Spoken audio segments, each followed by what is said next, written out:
Imagine standing on a vast battlefield. The air is heavy with tension, and in front of you stretches a massive army, the mighty Persian forces reaching as far as the eye can see. Across from them, a smaller but determined group stands firm, led by a young and fearless king. The sun is high, the heat is intense, and the moment that will change history is about to begin. This is the Battle of Issus, one of the major turning points in history and the rise of a legendary conqueror.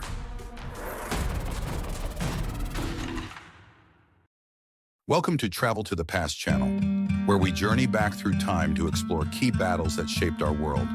Today we dive into the epic conflict between Alexander the Great and the Persian Empire. How did this young king defeat an army much larger than his own?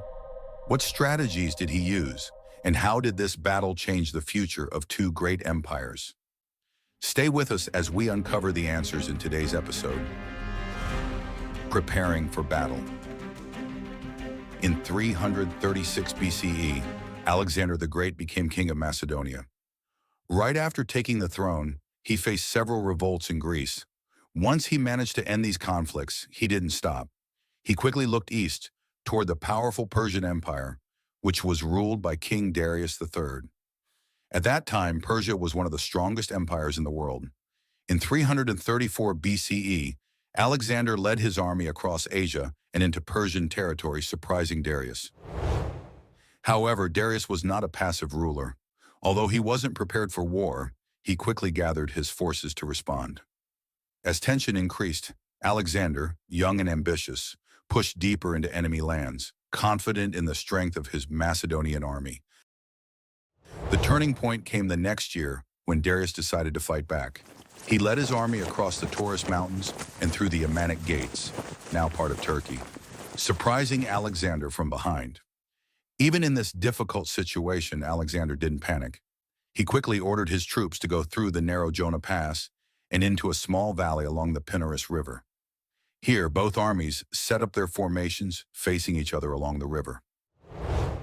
Alexander positioned his army with the Macedonian phalanx, including elite soldiers, in the center and left side, directly facing Darius's Greek mercenaries. The Macedonian soldiers held long, 6-meter spears called sarissas, ready to face the enemy. Alexander also placed his cavalry on both sides, while Darius kept a large reserve of soldiers at the back. The battle begins. The Macedonian army surged forward, and both sides collided in a fierce struggle. At first, the powerful Persian cavalry, led by Nabuzans, hit hard against Alexander's left flank, forcing his troops to fall back under the intense pressure. Recognizing the danger, Alexander acted swiftly, sending in his Thessalian cavalry to reinforce the left side, where they held firm behind the protection of his solid phalanx. Meanwhile, Alexander's elite companion cavalry was quick to engage, pushing back Persian forces attempting to encircle his right side. In a decisive counterattack, Alexander broke through Persia's left wing and, without hesitation, turned his forces toward the rear of Darius's formation, threatening his personal guards and the Greek mercenaries fighting for Persia. The battle continued with unrelenting force. Alexander's elite cavalry maneuvered around the Persian army, while the strength of the Macedonian infantry and cavalry began to overpower the Persians. In a desperate moment, realizing defeat was inevitable, Darius fled the battlefield, leaving his army to crumble. The once mighty Persian forces, now in chaos, retreated in disorder as Alexander's soldiers pursued them relentlessly. Though Alexander chased Darius for 25 miles, 40 kilometers, he was unable to capture him. However, the victory at Issus was a turning point. Alexander was no longer just an invader. He was now a conqueror.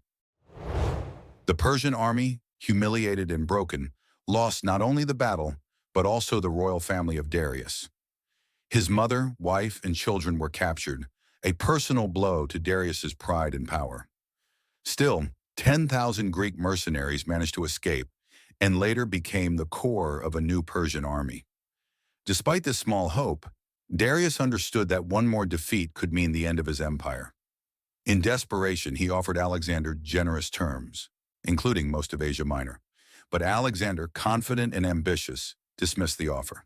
He would not settle for part of the empire. He wanted complete victory. Reflecting on the battle. The Battle of Issus teaches us important lessons. First, it shows that smart strategies can overcome even a larger enemy. Alexander's tactics allowed him to outsmart and overpower the large Persian army, proving that success depends more on planning than size. Second, Darius's failure to unite his army and poor communication led to his defeat. Lastly, this battle didn't just change history, it shifted the balance of power between Greece and Persia. Persia had once tried to conquer Greece, but after Alexander's victory, it was Greece that began to conquer Persia. This battle was a turning point that changed the future of both empires. Now imagine stepping into this story yourself.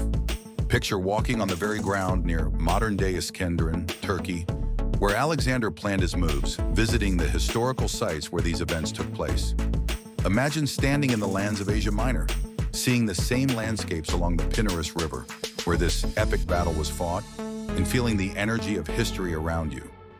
You don't have to only imagine it, you can experience it for yourself. Click the link below to explore travel packages that will take you on a journey along Alexander's path. Why only listen when you can live it? Thank you for joining us on Travel to the Past. We hope you enjoyed this journey through history, and we look forward to bringing you more unforgettable battles in our next episode.